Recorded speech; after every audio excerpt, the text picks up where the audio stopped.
Olá, meus irmãos, a paz do Senhor. Aqui quem vos fala é o pastor Ednael Silva. E assim como prometido ontem, prometi enviar um vídeo aí para os irmãos a respeito de alguns comentários bíblicos aqui do livro de Gênesis que eu tenho colocado. Não foi possível ontem, mas hoje Deus nos concede esta oportunidade. Quando nós iniciamos a leitura de Gênesis, nós observamos um objetivo que Deus tinha para o homem. Um destes objetivos que Deus tinha para o homem era a questão de multiplicar-se. Ele diz para o homem: multiplique-se, multiplique e encha a terra. Então essas palavras vão virar palavras-chave dentro do conteúdo do livro de Gênesis, pelo menos nos seus primeiros capítulos. E a palavra hebraica que existe ali é toledot. Toledot significa procriações. Ela vem de uma raiz da palavra ildi. Para nós é Y, L e D, No hebraico é Yud, Lamed e Dalet, ildi. Essa palavra ela é usada para mães, como no caso da palavra Ialda. Ialda significa ela deu à luz. Também ela é usada para pais, que é Holed. Holed significa ele gerou. E depois vai ser usada também para crianças, na expressão Nolad, significa ele nasceu. Então, quando você observa o capítulo 4 de Gênesis, o capítulo 5, nesses dois capítulos, você vai ver algumas genealogias. Você vai ver as descendências. Esse gerou esse foi gerado e tal. Então, no capítulo 4 de Gênesis, versículo 17, nós iremos ver a respeito da genealogia de Caim, da descendência de Caim. Na descendência de Caim, quando você chega no capítulo 17, a Bíblia diz que ele teve um filho chamado Enoque. Caim edifica uma cidade e homenageia o filho, coloca o nome dela de Enoque. Foi o primeiro homem a edificar uma cidade, foi Caim. Em seguida, a Bíblia diz que uma mulher chamada Ada, a mulher de Lameque, ela tem um filho chamado Jabal, e ele é conhecido como o pai dos que criam gado. Já o nome do seu irmão, o nome do irmão de Jabal é Jubal. Jubal, ele foi um músico. Então ele é conhecido como o pai de todos aqueles que tocam harpa e dos que tocam flautas. Em seguida, vem uma mulher chamada Zilá e nasce dela um homem chamado Tubal-Caim. Tubal-Caim, ele é conhecido como fabricante de instrumentos cortantes como de cobre, de ferro, e ele é conhecido como pai dos ferreiros. Então, dentro desta genealogia, nós temos 4 vocações. A primeira vocação é a vocação imobiliária, quando Caim edifica uma cidade.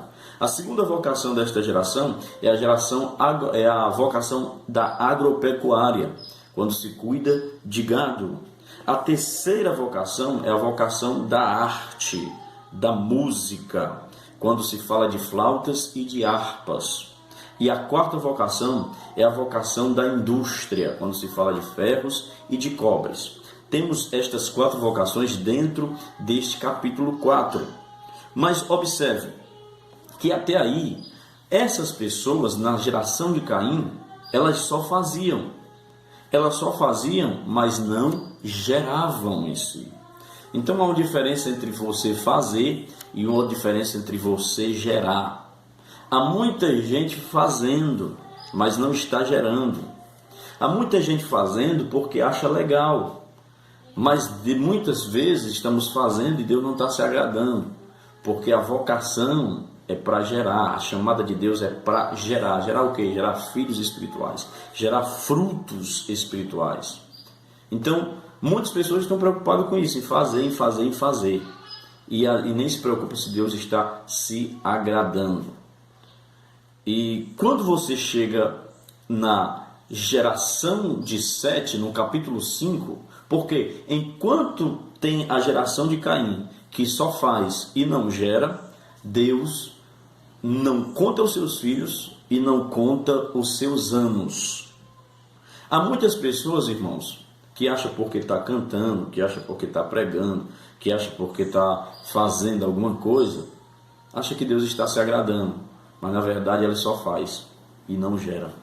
Essa é a geração de Caim.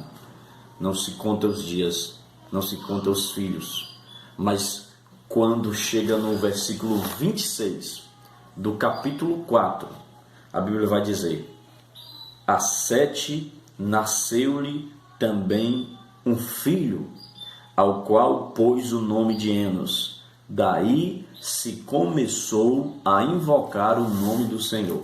Enquanto se fazia, ninguém escutava ouvir falar o nome de Deus. Enquanto as pessoas só querem méritos que eles estão fazendo, Deus não está lá. Então a palavra não flui, a bênção não vem, o negócio não anda, a coisa não anda. Por quê? Porque apenas conquistas pessoais, conquistas particulares. Mas a partir do versículo 26 a história vai começar a mudar. Porque nasce um homem chamado Enos. Então, a partir daí, você vai ver, entrando no capítulo 5, nós vamos ver esse relato a respeito da vida e da morte daqueles que pertenciam à linhagem de Sete. Porque vai dizer assim, ó: e fulano viveu tantos anos e gerou filhos e filhas. Fulano vai viver tantos anos e gerou filhos e filhas. Fulano viveu tantos anos e gerou. Enquanto uns faziam, esses aqui apenas não faziam, eles geravam também. E esse é o segredo. Então, observe no capítulo 5, que dentre estes relatos a Bíblia diz: fulano fez e morreu, fulano fez e morreu. Mas ele para contar a história. Ele para no versículo 26, na pessoa de Enos. Ele para no versículo 21 do capítulo 5, para contar a história de Enoque. E ele para no capítulo 5 e versículo 29 para contar a história de Noé. Enquanto ele diz assim: fulano gerou filhos e filhas, viveu tantos anos e morreu, mas aí ele para e diz: mas a partir da época de Enos começou-se a invocar o nome do Senhor. Aí quando ele chega em Enoque, ele diz: Enoque viveu 65 anos e gerou Matusalém. Andou Enoque com Deus, e depois que gerou a Matusalém, viveu 300 anos e teve filhos e filhas. Todos os dias de Enoque foram 365 anos. Andou Enoque com Deus e já não era, porque Deus tomou para si.